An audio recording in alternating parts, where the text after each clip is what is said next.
question stands in the name of the Honourable Leader of the Opposition. Mr Speaker, my question is to the Prime Minister.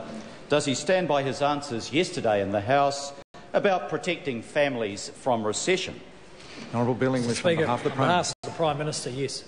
The Honourable Leader of the Opposition. Mr Speaker, when he said, and I quote, "We've lost 60,000 jobs over the last year, and that's a pretty good result," what's so good about an additional 60,000 hard-working New Zealanders losing their livelihoods, and why hasn't he intervened as effectively as the Australian government has, which for the first time in a decade has reduced unemployment below the level that exists in New Zealand?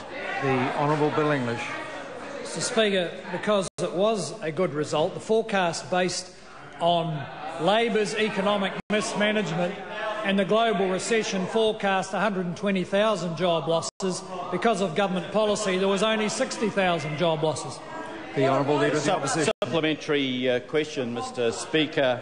When he said yesterday that he was giving pay increases to low-paid workers, why is the government continuing to demand a zero wage increase from the thousands of workers in our hospitals as orderlies, kitchen hands and cleaners? And why is he offering a zero wage increase to the thousands of New Zealanders that work as elderly and disabled carers? The Honourable Bill English. Well, it's clear from that question that the member doesn't know what negotiations and what process is going on.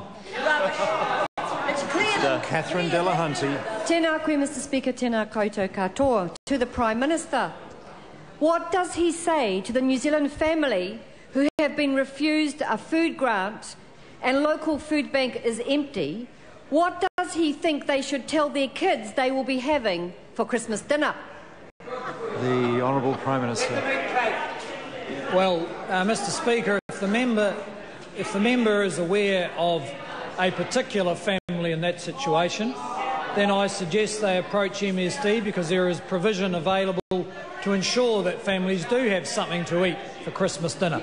The Honourable Leader of the Supplementary Opposition. question, Mr Speaker. When the Prime Minister said yesterday that low-paid workers had got a tax cut, what precisely was the tax cut given to families with dependent children earning under $40,000 a year, and how did that compare with his own tax cut? The Honourable Bill English.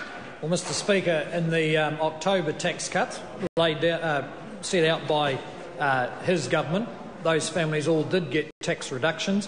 When we came to the 1st of April tax cuts, there was a large group of New Zealanders who hadn't had tax reductions, and we made sure they got the benefits of a growing economy as well. Point of order, Mr Speaker. Point of order, the Honourable Leader of the Opposition. Mr Speaker, it was a relatively straightforward question asking that since this government claimed that it had given tax cuts to low-paid workers, what was the tax cut given to this particular group with dependent children earning under $40,000? I couldn't tell from the Minister's comments whether he even addressed that question. Well, I must confess, as Speaker, I could order. I'm on my feet.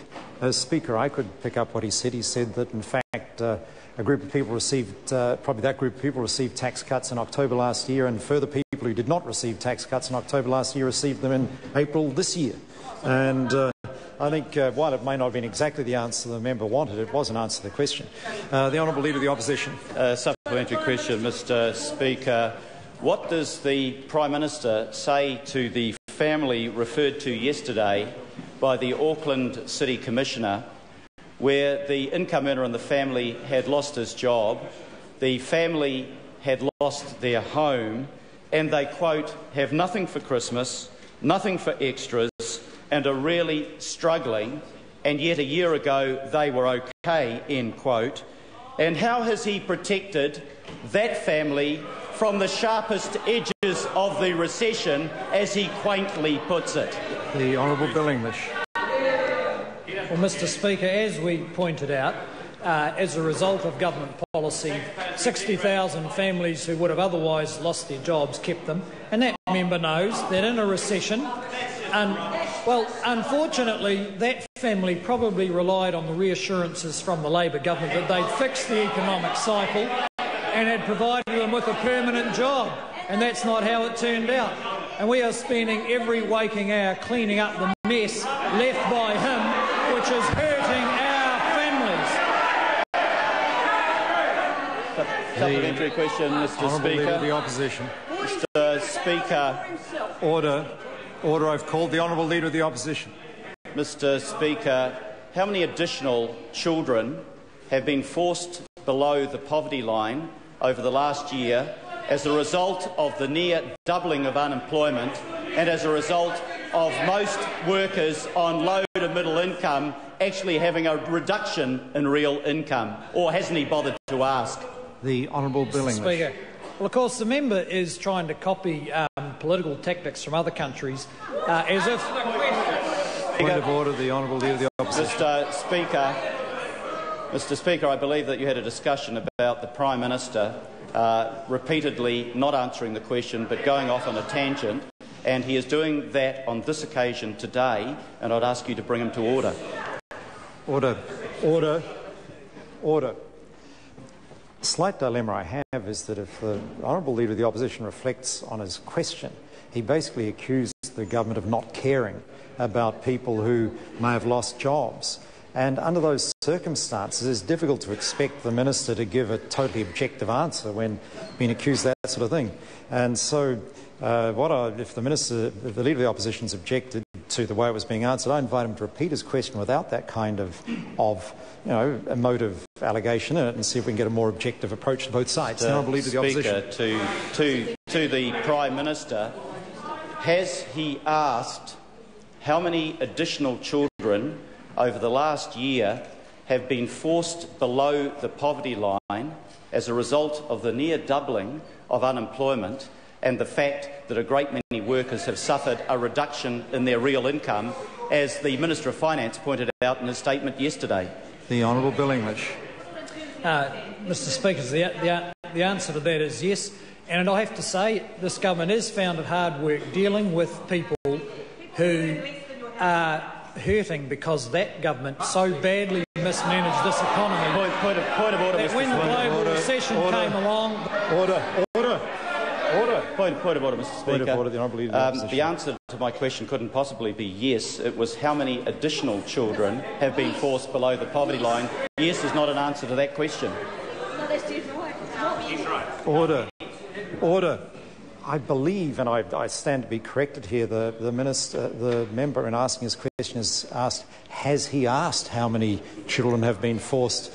And the Honourable Bill English replied, yes, he had, yes, which means yes, he had asked. And so my dilemma is, I think an answer to the question asked was actually given. The Honourable, does the Honourable member have a further supplementary on this one? Well, order. No. If there's not, we'll go. Order, Mr. Speaker. I'm still waiting for the answer to the order. first one. No. Order. No. The question was answered. Question. Okay. A supplementary question. Supplementary question. The Honourable Leader of the Opposition. Having asked that question, how many additional children are now living below the poverty line as a result of doubling of the unemployment and the fact that a great many workers have suffered a cut in their real incomes this year? The Honourable Bill English. Mr. Speaker, I can't tell them the number off the top of their head, but I can tell them why they might have. First, they lost their jobs because of the economic mismanagement of that government, and secondly, if they found themselves below the poverty line, it's because they're on the benefit level set by that government. Order. If it wasn't the last day of the House, I'd probably be asking the Honourable Bill English to leave the chamber, because I was on my feet. What he was saying was beyond what was necessary given the question asked. He answered the question and went on to make far more comment than was necessary. It is the last day, and I'll put up with it for today, but I won't in the future. Question number 2, Craig Foss. Thank you, Mr. Speaker. My question is